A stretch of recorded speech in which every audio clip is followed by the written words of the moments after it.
সন্মিলনৰ অন্তৰ্গত জনজাতীয় মহিলা সবলীকৰণৰ এই আধ্যাত্মিক কৰ্মশালাত আমাৰ মাজত উপস্থিত প্ৰভু ঈশ্বৰ মহোদয়, অসম চৰকাৰৰ শিক্ষামন্ত্ৰী ৰণোজ পেগু ডাঙৰীয়া, আমাৰ চৰকাৰৰ মন্ত্ৰী জয়ন্তমল্ল বৰুৱা ডাঙৰীয়া, মাজুলী বিশ্ববিদ্যালয়ৰ উপাচাৰ্য, সাংস্কৃতিক বিশ্ববিদ্যালয়ৰ উপাচাৰ্য প্ৰফেসৰ নিৰোধ বৰুৱা ডাঙৰীয়া, আমাৰ মাজত উপস্থিত সন্মানীয় সাংসদ প্ৰদান বৰুৱা ডাঙৰীয়া, সন্মানীয় বিধায়ক ভুৱন গাম ডাঙৰীয়া, নৱ দলে ডাঙৰীয়া, মানৱ ডেকা ডাঙৰীয়া, শ্ৰীমন্ত শংকৰদেৱ কলাক্ষেত্ৰৰ সচিব সুদৰ্শন ঠাকুৰ ডাঙৰীয়া, প্ৰেম টাঙাং ডাঙৰীয়া, তিলক দলে ডাঙৰীয়া, প্ৰাক্তন মন্ত্ৰী ৰাজীৱ লোচন পেগু ডাঙৰীয়া, দেউৰী স্বায়ত্তশাসিত পৰিষদৰ CM ভৈৰৱ দেউৰী ডাঙৰীয়া, উপস্থিত সুধীবৃন্দ, আই মাতৃসকল, আজি মাজুলীৰ পবিত্ৰ ভূমিত আধ্যাত্মিক যুৱ সন্মিলনৰ অন্তৰ্গত 4দিনীয়া কাৰ্যসূচীৰে অনুষ্ঠিত হোৱা জনজাতীয় মহিলাৰ আধ্যাত্মিক কৰ্মশালাৰ এই গুৰুত্বপূৰ্ণ অনুষ্ঠানত উপস্থিত থাকি মই সঁচাকৈয়ে অত্যন্ত নিজকে পবিত্ৰ অনুভৱ কৰিছোঁ। নাৰী শক্তিক আধ্যাত্মিকতা আৰু সনাতন পৰম্পৰাৰ জ্ঞানেৰে সঞ্জীৱিত কৰি দেশ তথা জাতিৰ সম্পদ ৰূপে গঢ়ি তোলাৰ অৰ্থে শ্ৰী শ্ৰী দক্ষিণপাট সত্ৰৰ সত্ৰাধিকাৰ প্ৰভু ঈশ্বৰ শ্ৰী শ্ৰী ননীগোপাল দেৱগোস্বামী ডাঙৰীয়াৰ এই প্ৰচেষ্টাক মই অত্যন্ত শ্ৰদ্ধাৰে সৈতে অভিনন্দন জনাইছোঁ আৰু তেখেতক এই মহতো মহীয়ান কৰ্মৰাজিৰ বাবে কৃতজ্ঞতা জনাইছোঁ। লগতে আধ্যাত্মিক যুৱ সন্মিলনৰ নাৰী সবলীকৰণৰ পদক্ষেপৰ অন্তৰ্গত আয়োজিত এই কৰ্মশালাত অংশগ্ৰহণ কৰা 2300 আই মাতৃক মোৰ প্ৰণাম জনাইছোঁ। আজিৰ পৰা এক দশকৰ পূৰ্বে 2010 চনৰ 30 এপ্ৰিলত শ্ৰী শ্ৰী দক্ষিণপাট সত্ৰৰ সত্ৰাধিকাৰ প্ৰভু ঈশ্বৰ শ্ৰী শ্ৰী ননীগোপাল দেৱগোস্বামীৰ সৃষ্টিশীল চিন্তাৰ ফচল হিচাপে আধ্যাত্মিক যুৱ সন্মিলনে আত্মপ্ৰকাশ কৰিছিল। এই সন্মিলনে উশৃংখলতাৰ গ্ৰাসত খোজ পেলোৱা যুৱক যুৱতীসকলক জীৱনৰ মূল পথলৈ উভতাই আনি আধ্যাত্ম দৰ্শন জ্ঞান প্ৰদানেৰে আত্ম অনুসন্ধানৰ বাট প্ৰদৰ্শন কৰাত এক প্ৰশংসনীয় ভূমিকা গ্ৰহণ কৰি আহিছে। আধ্যাত্মিক যুৱ সন্মিলন বা আয়ুষে জন্ম লগ্নৰে পৰা দেশ জাতি তথা সমাজৰ সেৱা কৰিব পৰাকৈ যুৱ মানসিকতাৰ চৰম উন্নয়নৰ প্ৰচেষ্টা গ্ৰহণ কৰি আহিছে। এই অনুষ্ঠানৰ লগত জড়িত হৈ বহুতো যুৱক যুৱতীয়ে নিজৰ গতিপথ সলনি কৰাৰো সুযোগ লাভ কৰিছে।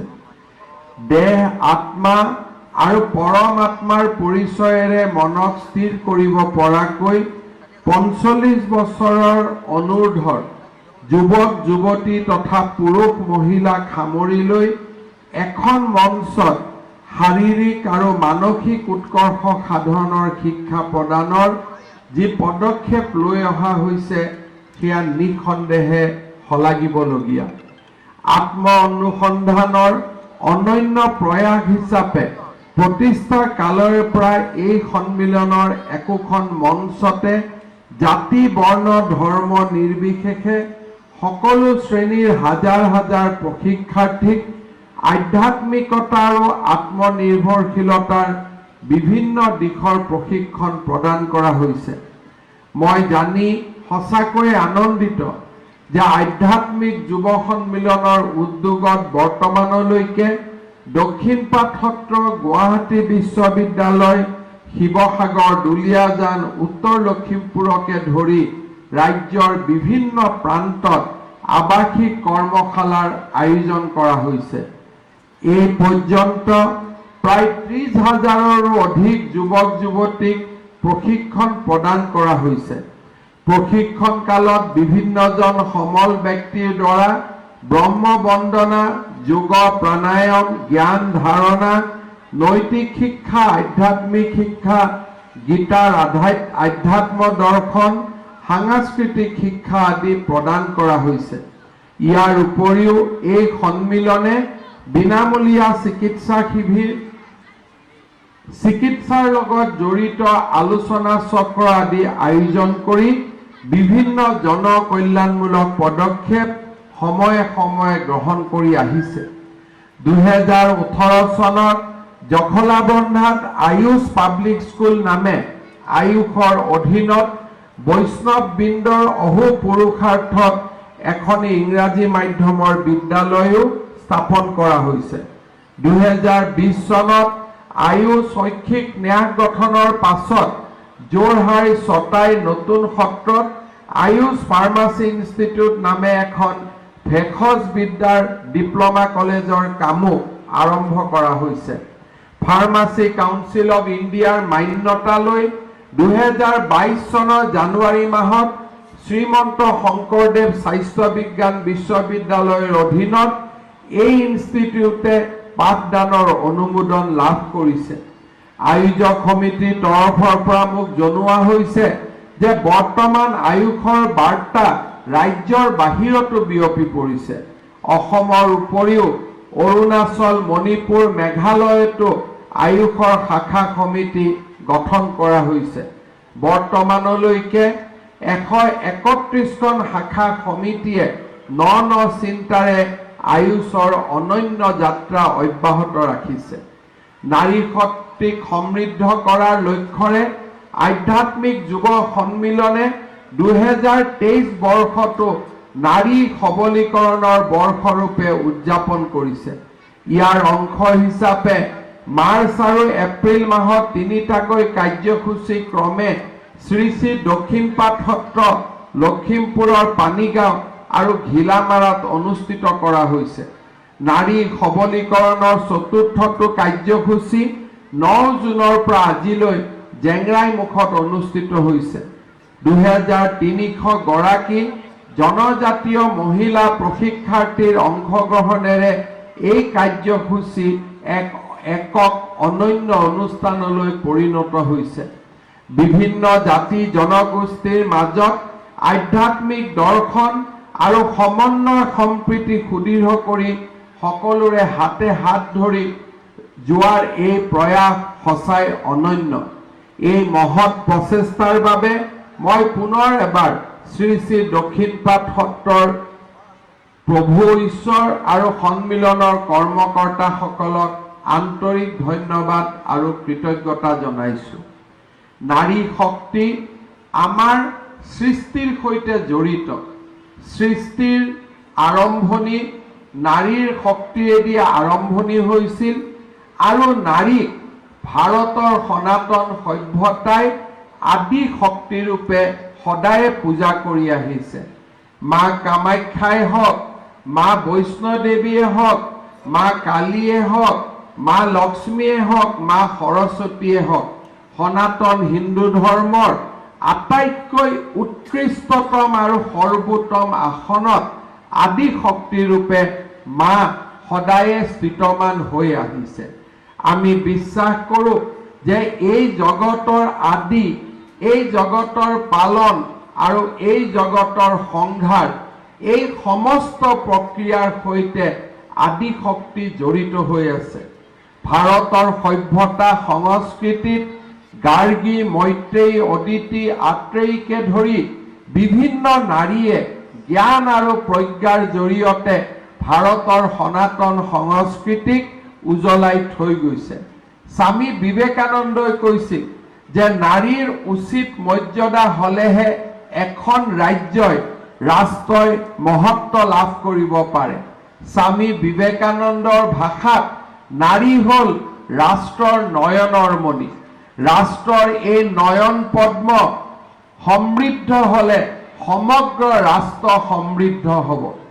এগৰাকী কুন্তীৰ জন্ম হলে পঞ্চ পাণ্ডৱৰ যোগেদি ধৰ্ম ৰাজ্যৰ প্ৰতিষ্ঠা হ'ব, কিন্তু এগৰাকী মন্থৰাৰ জন্ম হলে সমগ্ৰ অযোধ্যা শোকসাগৰত বুৰ যাব।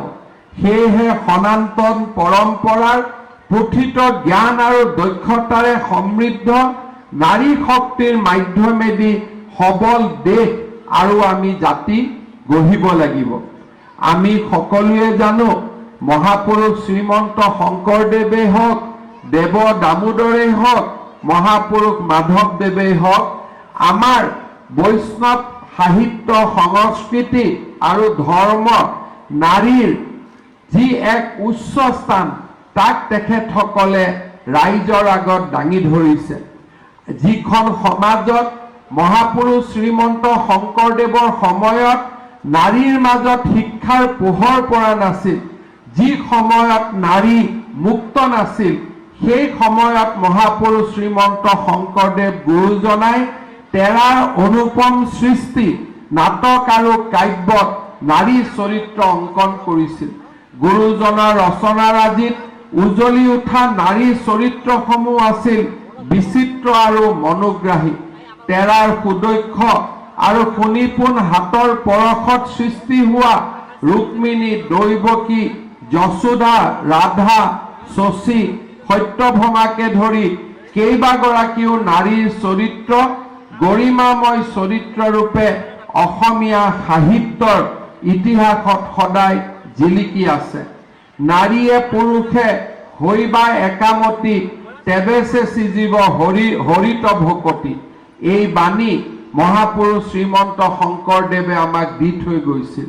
মহাপুৰুষ শ্ৰীমন্ত শংকৰদেৱ, দেৱ দামোদৰদেৱে অসমত আৰম্ভ কৰা ভক্তিবাদৰ বৃহৎ আন্দোলনৰ সময়ছোৱাত আই কনকলতা, সতী ৰাধিকা, আই পদ্মপ্ৰিয়া আদি অজস্ৰ নাৰীয়ে আমাৰ এই ভক্তি আন্দোলনক আগুৱাই লৈ যোৱাত বিশিষ্ট বৰঙণি আগবঢ়াই থৈ আহিছে। অসমৰ বুৰঞ্জীত মূলা গাভৰু, মহাসতী জয়মতীৰ দৰে আমি বিশিষ্ট নাৰীৰ চৰিত্ৰ আমি সদায়ে আমাৰ সন্মুখলৈ আহে আৰু জয়মতী, মূলা গাভৰুৰ দৰে অজস্ৰ নাৰীৰ বৰঙণিয়ে আমাৰ সমাজ জীৱনক সদায় উজ্বলাই ৰাখে। আধুনিক অসমীয়া যি পৰম্পৰা, আধুনিক অসমীয়া যি ইতিহাস, সেই ইতিহাসৰ ফালেও যদি আমি মনত পেলাওঁ, ইন্দিৰা মিৰি, আইদেউ সন্দিকৰ দৰে মহিয়সী নাৰীৰ চৰিত্ৰসমূহ আমাৰ সন্মুখলৈ ভাহি আহে। কনকলতা বৰুৱা, ভোগেশ্বৰী ফুকননী, তিলেশ্বৰ বৰুৱা আদিৰ আত্মত্যাগে ভাৰতৰ স্বাধীনতা আন্দোলনত অম্লান কৰি থৈ গৈছে। সমাজৰ বিভিন্ন দিশত আত্মনিয়োগ কৰি চন্দ্ৰপ্ৰভা শইকীয়া, নলিনীবালা দেৱী, নিৰ্মল প্ৰভা বৰদলৈ, মামণি ৰয়চম গোস্বামী আদিয়ে সমাজৰ বিভিন্ন কুসংস্কাৰৰ বিৰুদ্ধে নিজৰ নিজৰ লেখনিৰ জৰিয়তে মাত মাতি আহিছে। বিৰুবালা ৰাভাই কুসংস্কাৰৰ বিৰুদ্ধে যি জীৱনজোৰা সাধনাত ব্ৰতী হৈছে, সেয়া আমাৰ বাবে অনন্য প্ৰেৰণাৰ উৎস। পদ্মশ্ৰী হেমপ্ৰভা চুতীয়াৰ দৰে অনন্য নাৰীয়ে যি ধৰণে হাতে বোৱা কাপোৰক সমাজৰ বৰ ঘৰলৈ লৈ গৈছে, সেয়া আমাৰ বাবে এক প্ৰেৰণাৰ পাত্ৰ। মই আশা কৰিম আজি আমাৰ এই জেংৰাই মুখতো আধ্যাত্মিক যুৱ সন্মিলনৰ জৰিয়তে যি 2300 নাৰী, 2300 মা, 2300 আই মাতৃ, 2300 বাইদেউ ভণ্টিয়ে যি আজি প্ৰশিক্ষণ লৈছে, তেওঁলোকে আধ্যাত্মিকতাৰ জ্ঞান আৰু ব্যৱহাৰিক জ্ঞান এই দুইটাৰে সংমিশ্ৰণৰ জৰিয়তে আমাৰ সমাজখনক নিকা কৰিবৰ বাবে, আমাৰ সমাজখনত নাৰীৰ মহতো মহিয়ান স্থান সুৰক্ষিত কৰাৰ বাবে কাম কৰিব। শ্ৰী শ্ৰী দক্ষিণপাট সত্ৰই আজি জেংৰাইমুখত 2300 গৰাকী মহিলাক প্ৰশিক্ষণ দিছে। সমগ্ৰ অসমতে প্ৰায় 1.5 কোটিতকৈও অধিক মহিলা আছে। প্ৰত্যেকগৰাকী মহিলাক কোনোবা এটা অনুষ্ঠানে সন্মুখৰ পৰা প্ৰশিক্ষণ দিয়া সম্ভৱ নহয়, কিন্তু যিসকলে প্ৰশিক্ষণ লয় তেওঁলোকে যদি আন 100 গৰাকী মহিলাক প্ৰশিক্ষিত কৰাৰ দায়িত্ব গ্ৰহণ কৰে তেতিয়াহ'লে আমাৰ এই আধ্যাত্মিক যুৱ সন্মিলনৰ যি প্ৰয়াস আৰু প্ৰচেষ্টা সি সফল হৈ পৰে। আমাৰ ঘৰত এটা সাংস্কৃতিক জীৱন অতিকে প্ৰয়োজনীয়। কেইদিনমান আগতে কেৰেলাৰ এটা ঘটনাৰ পটভূমিত কেৰেলা ষ্টৰী নামে এখন বোলছবি প্ৰকাশ পাইছিল। সেই বোলছবিৰ জৰিয়তে আমি দেখা পাইছিলোঁ যে নিজৰ ঘৰত যেতিয়া সংস্কাৰৰ শিক্ষা দিয়া নহয়, নিজৰ ঘৰত যেতিয়া ভগৱানৰ লগত ল'ৰা ছোৱালীক চিনাকি কৰাই দিয়া নহয়, যেতিয়া নিজৰ ঘৰত আধ্যাত্মিকতাৰ চৰ্চা নহয়, তেতিয়াহ'লে ছোৱালী ডাঙৰ হৈ বহু সময়ত আমি নিবিচৰাকৈ পথভ্ৰষ্ট হোৱা আমি দেখা পাওঁ। যোৱা কেইটামান দিনত কেৰেলা ষ্টৰীৰ এই ঘটনাই আমাক আকৌ এবাৰ সোঁৱৰাই দিছে যে আমাৰ ঘৰত ধৰ্মীয় শিক্ষাৰ কিমান প্ৰয়োজনীয়। কৰ্ণাটকৰ নিৰ্বাচনৰ সময়ত মই মেংগালুৰু নামে এখন চহৰলৈ যোৱাৰ মোৰ সৌভাগ্য হৈছিল। মই যোৱাৰ কেইদিনমান আগতে এগৰাকী ছোৱালী তাত নেশ্যনেল ইনভেষ্টিগেশ্যন এজেন্সি NIA গ্ৰেপ্তাৰ কৰিছিল। তাৰ কাৰণ আছিল এই হিন্দু ছোৱালীজনী এসময়ত মুছলমান ধৰ্মলৈ লাভ জেহাদত পৰি ধৰ্মান্তৰ হৈছিল আৰু পৰৱৰ্তী সময়ত এই ছোৱালীগৰাকীয়ে বিভিন্ন সন্ত্ৰাসবাদী সংগঠনৰ লগত জড়িত হৈ জেহাদত লিপ্ত হৈ পৰিছিল। আজি এনেকুৱা ঘটনা আমাৰ ৰাজ্যখনৰ চুকে কোণে সদায় হৈ থকা আমি দেখা পাইছোঁ। আমাৰ মাজত ধৰ্মীয় শিক্ষা আৰু সংস্কৃতিৰ পৰিচয় নোহোৱা বাবে আমাৰ ৰাজ্যখনৰ জনজাতীয় সমাজে বিভিন্ন সময়ত নিজৰ ধৰ্মৰ পৰা বিচ্ছিন্ন হৈছে আৰু বিভিন্ন ধৰ্মত গৈ দীক্ষা লোৱাও আমি দেখা পাইছোঁ।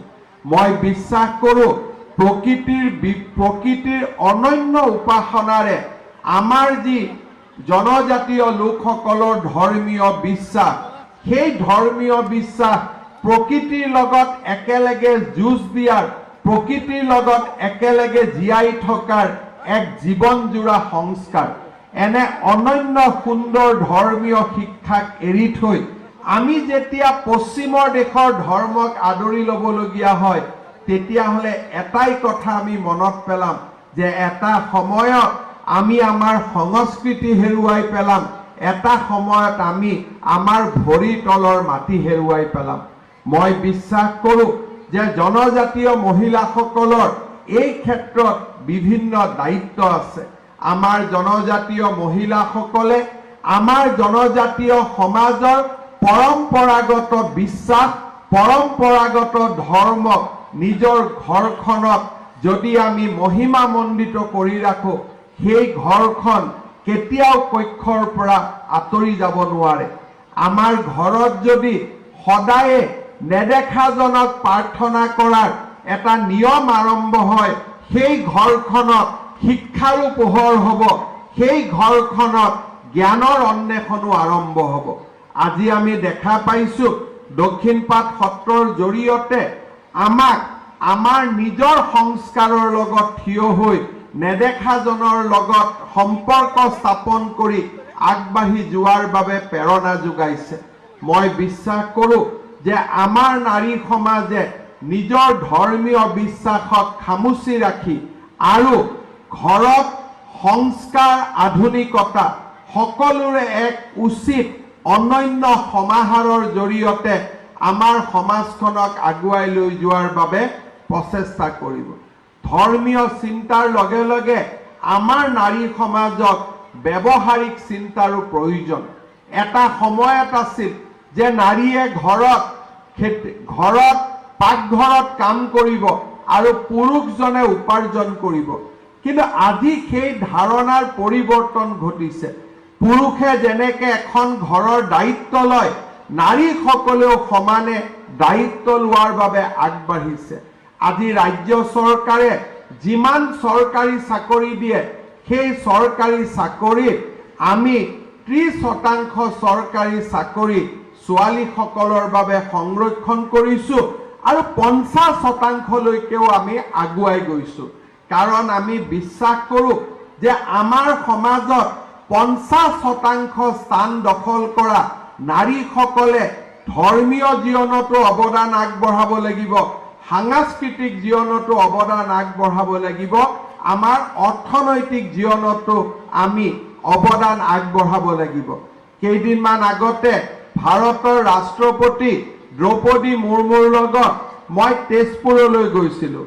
তেজপুৰত ভাৰতৰ আজিৰ দিনত আটাইতকৈ আধুনিক যিখন ছুপাৰছনিক বিমান বুলি কোৱা হয়, যাক আমি সুখয় বুলি কওঁ, সেই সুখয়খন চলাইছিলে ছোৱালী পাইলটে। অৰ্থাৎ আজি আমাৰ ছোৱালীসকলে সেনা বাহিনীত যোগদান কৰিছে, এয়াৰ ফ'ৰ্চত যোগদান কৰিছে আৰু প্ৰতিদিনে অনন্য তেওঁলোকে অভিলেখ সৃষ্টি কৰিছে। কেইদিনমান আগতে 14 এপ্ৰিলত অসমৰ 11,000 ছোৱালীয়ে কি ধৰণে গুৱাহাটীত বিহু নৃত্য প্ৰদৰ্শন কৰি গিনিজ ৱৰ্ল্ড ৰেকৰ্ডত নিজৰ নাম অংকিত কৰিলে, তাক আমি সকলোৱে দেখা পাইছো। আজি আমাৰ অসমীয়া ছোৱালী লভলীনা বৰগোহাঁই, হিমা দাস, নয়নমণি শইকীয়াই কি ধৰণে আগবাঢ়ি গৈ অসম মাতৃৰ মুখ উজ্বলাই তুলিছে, তাক আমি দেখা পাইছো। মই বিশ্বাস কৰোঁ মাজুলীৰ ছোৱালীয়েও, মাজুলীৰ নাৰীয়েও সকলো ক্ষেত্ৰতে আগুৱাই যোৱাৰ বাবে প্ৰয়াস আৰু প্ৰচেষ্টা কৰিব। আজি আমাৰ অসমত 30 লাখ আত্মসহায়ক 3 লাখ আত্মসহায়ক গোট আছে। 30 লাখ আত্মসহায়ক গোটত সদস্য আছে। যোৱা কেইদিনমান আগলৈকে আমাৰ এই আত্মসহায়ক গোটসমূহে বেংকৰ পৰা 5,000 কোটি টকা ঋণ লৈছে আৰু সময়মতে ঋণ উভতাই দিছে। গাঁৱে ভূঞে আত্মনিৰ্ভৰশীলতাৰ এক নতুন আন্দোলন নিৰ্মাণ কৰিছে। আমাৰ ৰাজ্য চৰকাৰে সিদ্ধান্ত লৈছে এই 3 লাখ আত্মসহায়ক গোটত থকা যি 30 লাখ মহিলা আছে, সেই 30 লাখ মহিলাক আমি ব্যক্তিগতভাৱে একোজন উদ্যোগী মহিলা হিচাপে নিৰ্মাণ কৰিব খোজো। প্ৰতিগৰাকী মহিলাই কিবা নহয় কিবা এটা উৎপাদনমূলক কামত হাত দিয়ক।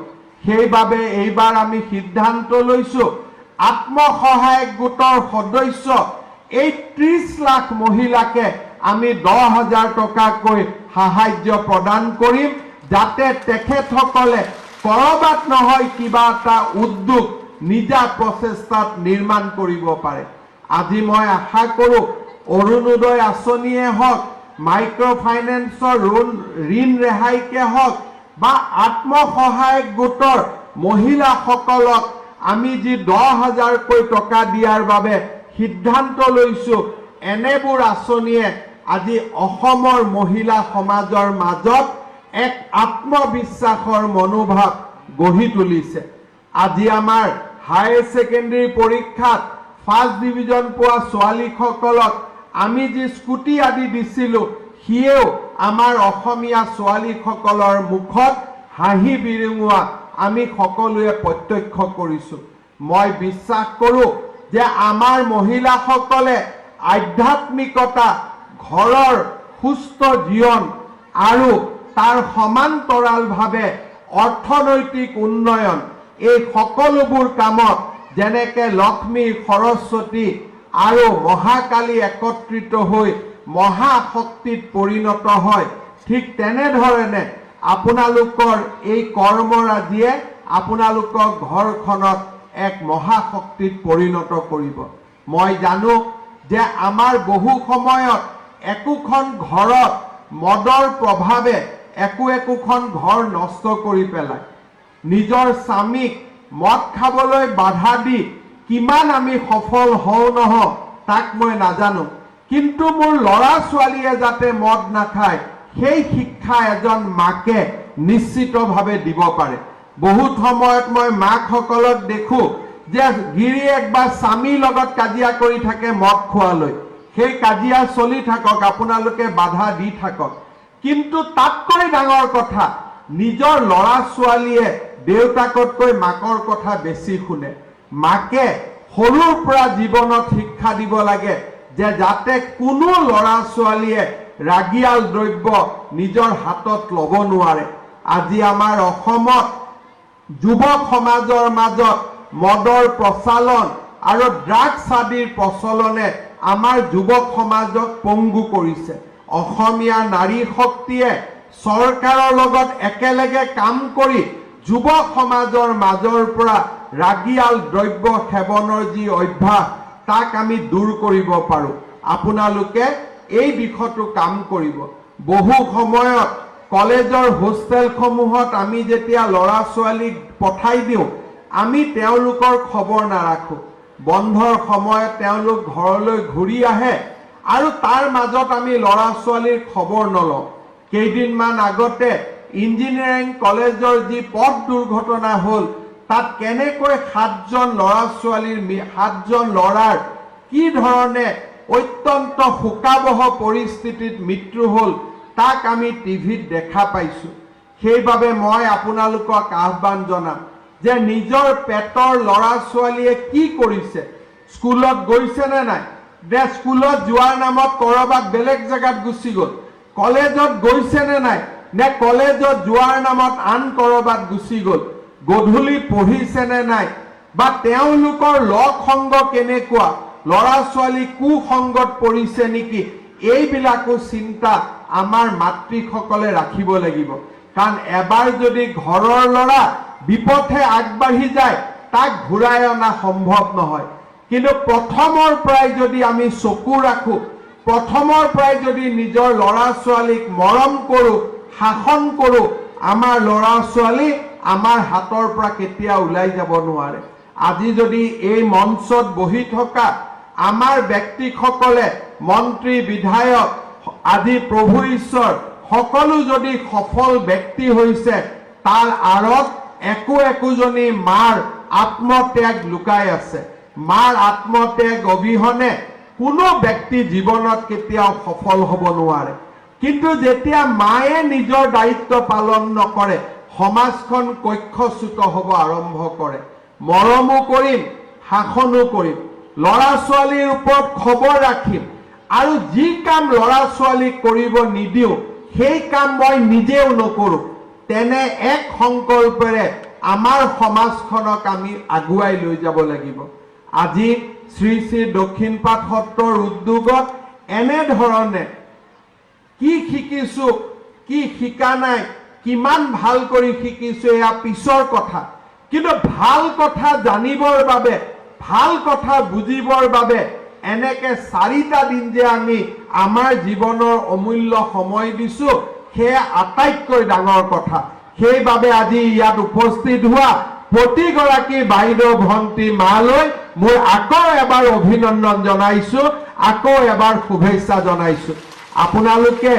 এই 4টা দিন ভাল চিন্তা ভাল কথা এইখিনি শুনিবৰ আৰু পাতিবৰ কাৰণে ইয়াত আপোনালোক সমবেত হ'ল ইয়াত যিখিনি কথা আমি শিকিলোঁ সেইখিনি কথা গাঁৱৰ আন মহিলাকো আপোনালোকে শিকাব এখন সুস্থ সমাজ নিৰ্মাণত বৰঙণি আগবঢ়াব তাকে কামনা কৰি শ্ৰী শ্ৰী দক্ষিণপাট সত্ৰৰ প্ৰভু ঈশ্বৰ ননীগোপাল দেৱ গোস্বামী ডাঙৰীয়াক পুনৰ এবাৰ মোৰ প্ৰণাম জনাই আৰু আই মাতৃসকলৰ শ্ৰী চৰণত মই মোৰ প্ৰণাম যাচি মই মোৰ বক্তব্যৰ সামৰণি মাৰিছোঁ ধন্যবাদ জয় হিন্দ বন্দে মাতৰম